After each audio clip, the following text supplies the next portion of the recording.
Hey, j'espère que vous allez bien. Aujourd'hui, je vous retrouve dans une nouvelle vidéo. Prêtez pas attention à mes sourcils qui sont très foncés. J'ai fait une coloration de sourcils, je vous en reparlerai dans une autre vidéo puisque j'ai pas filmé en fait la première fois que je l'ai fait parce que je me flippais un peu de me dire qu'est-ce que ça va rendre. Mais bon bref, aujourd'hui on va venir tester un produit que j'ai acheté hier. Je suis en rate de fond de teint complet, j'ai que des fonds de teint qui sont beaucoup trop foncés et en ce moment j'ai envie de mettre des fonds de teint pour pouvoir cacher un petit peu. J'ai plus grand chose à cacher, je vous avouerai, j'ai plus trop d'acné etc, mais il me reste quand même des cicatrices. Et quand j'ai envie de me maquiller, j'ai bien évidemment envie d'avoir quelque chose sur la peau. Donc je suis allée chercher un fond de teint, donc c'est le Super Stay 24 heures Full Coverage de Maybelline, qui se présente comme ceci. Pourquoi celui-là? En fait je voulais prendre le Matte & Poreless de Maybelline aussi, je crois, il me semble. Mais ma teinte n'était pas disponible en fait. Là ma teinte ça a l'air d'être même un peu clair, mais bon ça de toute manière on peut réchauffer avec d'autres produits derrière. Mais je veux dire au moins je pourrais, si c'est trop clair, le mélanger à d'autres fonds de teint que j'ai qui sont plus foncés et trop foncés du coup. Donc on va tester ça ensemble. Concernant la teinte que j'ai plus les mêmes attentes forcément puisque ma routine maquillage etc a changé et ma peau donc n'est plus tellement acnéique et tout, donc j'ai beaucoup de choses qui ont changé. Je cherche un fond de teint qui soit quand même assez léger. Niveau couvrance, j'ai juste besoin d'une unification, quelque chose qui unifie, pas quelque chose qui couvre spécialement beaucoup. Quelque chose qui soit totalement mat, ça par contre ça n'a pas changé. J'aimerais quand même quelque chose qui floute un minimum mes pores. Donc je vais faire l'application au Beauty Blender qui est humide. Et par la suite je vais venir poudrer, donc c'est une poudre que j'utilise depuis longtemps, je pense que vous l'avez déjà vu dans mes tutos etc, je l'ai repris parce que j'en avais plus. C'est la Stay Matte de Rimmel qui est juste vraiment bien, donc là elle est neuve et je l'ai pris exprès pour là avec ce fond de teint. Donc on va commencer tout de suite. Donc en tout premier on va parler du packaging puisque on va tout faire sur ce produit, on va tout examiner. Donc le packaging déjà c'est un packaging en verre avec un bouchon en plastique. J'ai pas encore fait de test allergène etc, j'ai vraiment voulu garder tout ça pour aujourd'hui. Moi c'est la couleur 3 True Ivory, donc c'est je crois la teinte la plus claire. Je sais pas s'il y en a d'autres dans d'autres magasins, mais moi c'est la plus claire que j'ai trouvée. Vous avez c'est un flacon pompe, donc vous avez une petite pompe ici. Et au niveau du produit, on va voir si c'est liquide ou pas. Donc je vais mettre d'abord sur ma main.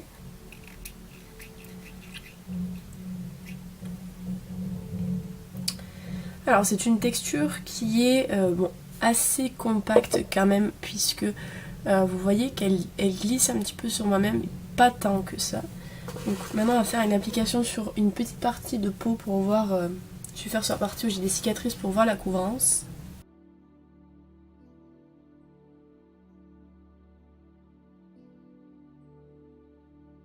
Alors, niveau couvrance, c'est je pense modulable, vraiment, je pense que c'est très modulable. Là on voit aussi que j'en ai appliqué parce que j'en ai pas mis sur le reste du visage.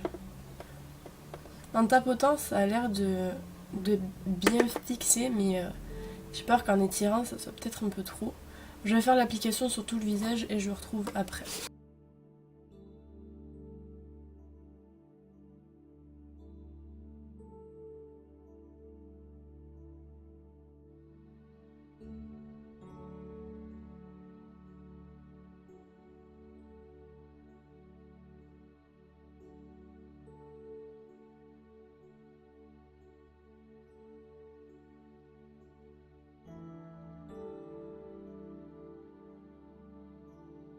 Alors, déjà il y a quelque chose qui est en train de m'arriver, que ça ne m'est jamais arrivé.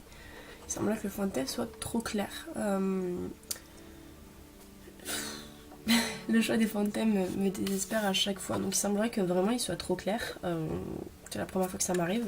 J'ai une peau qui est très claire, donc du coup généralement les fonds de teint sont toujours trop foncés, mais là il semblerait qu'il soit trop clair. Je vais appliquer ma poudre en même temps vous parler. Donc au niveau de l'application c'est quand même quelque chose qui s'applique relativement facilement, hein.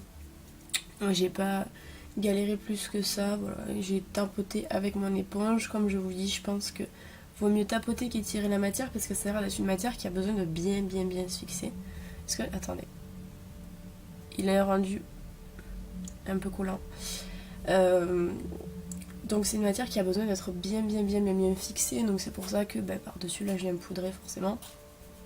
Je suis venue faire réchauffer un petit peu parce que là je me sens très blanche. Au niveau des pores, j'ai pas regardé. Bon, il camoufle pas tant que ça les pores. Bon, c'est pas non plus la promesse qu'il fait. Lui, c'est une promesse haute couvrance pendant 24 heures. Donc, normalement, le fond de teint ne devrait pas bouger. J'espère en tout cas. Là, du coup, avec mes sourcils, ça fait un peu moins bizarre. Même si ça le fait encore un peu. Donc, oui, il coûte. C'est la clim, comme d'hab. Il coûte 14 ou 15 euros, donc forcément, j'espère qu'il va fonctionner. Et vous le trouvez dans tous les supermarchés qui vendent la marque Maybelline. Quoique, comme il est un peu nouveau, peut-être que vous allez mettre du temps à le trouver, vous ne le trouverez pas de suite. Moi, ça a été le cas pour trouver ma couleur, par exemple. Ma couleur qui semble maintenant trop claire. Bon, je vais essayer de terminer mon maquillage et je reviens après. Voilà, donc j'ai appliqué une poudre un peu plus foncée sur l'extérieur du visage. Je sais pas si vous pouvez voir. J'ai pris la The Face que j'avais achetée en Espagne, vous le savez. Elle est foncée, mais clairement je pourrais, si j'utilisais 2 poudres, je pourrais l'utiliser parce que elle n'est pas tant foncée que ça. À la caméra, vous me voyez toujours beaucoup plus blanche que ce que je suis dans la réalité parce qu'en fait, il y a la lumière naturelle qui vient taper et du coup, comme ça assombrit le fond, ça éclaire beaucoup le visage. Donc c'est pour ça que vous me voyez toujours beaucoup plus clair que ce que je suis. J'ai mis un blush, je sais pas où il est. C'est une tuerie de chez Essence, genre c'est un blush mais limite un highlighter. J'en ai mis au bout de mon nez, genre mon nez brille comme pas possible. J'en ai mis là, je le trouve trop beau, bref. Donc là ce que je vais faire, puisque comme je vous ai dit je crois je dois partir, donc je vais partir et garder le fond de teint sur moi. Aujourd'hui au total je pense, il est 10h, je pense que je le garderai au minimum 4 heures et au maximum 6 heures, donc je vais pas le garder 24 heures pour voir s'il tient vraiment 24 heures, mais déjà si sur ma peau il tient 4 heures sans bouger, voire même 6 heures, c'est déjà grand pas en avant parce qu'aucun fond de teint n'a réussi à faire ça jusqu'à maintenant. Donc j'espère qu'il sera mat. Là pour l'instant en ayant poudré il est mat. Forcément je viens de poudrer maintenant. Maintenant j'ai quand même assez peur qu'il bouge. J'ai peur vraiment mais bon. Ça peut pas faire grand chose. Bon là pour l'instant il est vraiment mat. Donc je vais terminer de me préparer. Puis je vous retrouve quand je serai rentrée de tout ça et que ça sera mon avis final. Je pense que vous pouvez peut-être vous en rendre compte, ça brille légèrement, mais sincèrement c'est beaucoup moins que ce que je pensais. Bon, j'ai bien évidemment toujours les mêmes zones qui brillent, c'est les zones T et les ailes du nez, toujours. Donc je vais laisser comme ça, j'ai même pas besoin de repoudrer, sincèrement ça me gêne pas tant que ça, c'est beaucoup moins que d'habitude, donc je vais laisser comme ça et je vous retrouve à 16h. Voilà, donc là il est 16h, donc je termine le live test là, je vais me démaquiller parce que j'ai vraiment hâte quand même. Alors, sur l'aspect général, donc c'est-à-dire sur les zones où c'est que j'ai pas tendance à briller, etc., donc les zones extérieures du visage, j'ai toujours l'aspect très mat, puisque ça colle même pas le moins du monde. Par contre, ça commence à coller un peu sur le menton, les ailes du nez et le front. Voilà, c'est les zones qui habituellement graissent toujours plus vite, ce qui est normal. La matière s'est pas déplacée tant, par contre, là je viens de regarder, j'ai l'impression de plus avoir le fond de teint ici. Je sais pas si c'est vraiment le cas. Il semblerait que non, mais bon bref, c'est une impression. Dans l'ensemble en fait le fond de teint on ne sent pas tant que ça sur le visage. C'est vrai que moi qui ai l'habitude de ne pas trop aimer les choses qui sont très lourdes et qui vraiment qu'on sent quand on a sur le visage, je l'ai pas senti tant que ça. Bon certes on sent qu'on a du fond de teint quand même, parce que on peut pas avoir un fond de teint qui ne se sent pas à 100% à moins que ce soit quelque chose qui vraiment fusionne avec la peau, etc. Mais bon là c'est pas le cas.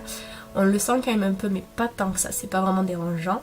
Il a un aspect beaucoup plus mat que ceux que j'ai pu tester jusqu'à maintenant, même si je brille, il faut savoir que je l'ai porté là 6 heures, ça fait 6 heures que je le porte.